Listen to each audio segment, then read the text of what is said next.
Des paroles aux actes. Après avoir martelé hier au Sénat que ne pas faire la réforme des retraites serait, je cite, irresponsable, le Premier ministre commence ce matin à recevoir les partenaires sociaux à ce sujet. Laurent Berger de la CFDT ouvre le bal à 8h30 et jusqu'à demain soir, syndicats et patronats vont se succéder à Matignon. Pour ce qui est présenté encore à ce stade comme un premier tour de piste. Mais le Premier ministre espère bien arrêter un calendrier d'ici 10 jours à peine. Olivier Samin. Officiellement, c'est une prise de contact, mais ça pourrait être bien plus, car Jean Castex est un homme pressé et les dossiers à traiter s'accumulent. Le chef du gouvernement ne veut pas, en tout cas, être pris en défaut sur sa réputation d'homme de dialogue. « Je tends la main aux partenaires sociaux », disait-il dimanche dans le JDD. François Omril, le président de la CFE-CGC, le prend au mot. Il a dit « l'État ne peut pas tout ».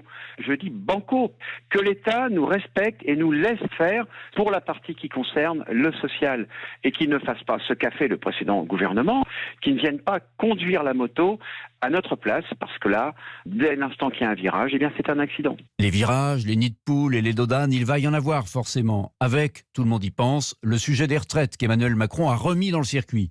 Les syndicats, y compris ceux qui avaient accompagné la réforme avant la crise Covid, jugent que ce n'est plus le moment et que l'urgence, c'est l'emploi. Le patronat n'est pas loin de penser la même chose. Qu'à cela ne tienne, dit Jean Castex, il serait irresponsable de refuser de parler des retraites lorsque l'équilibre des comptes et donc la sauvegarde du système actuel se trouve compromise.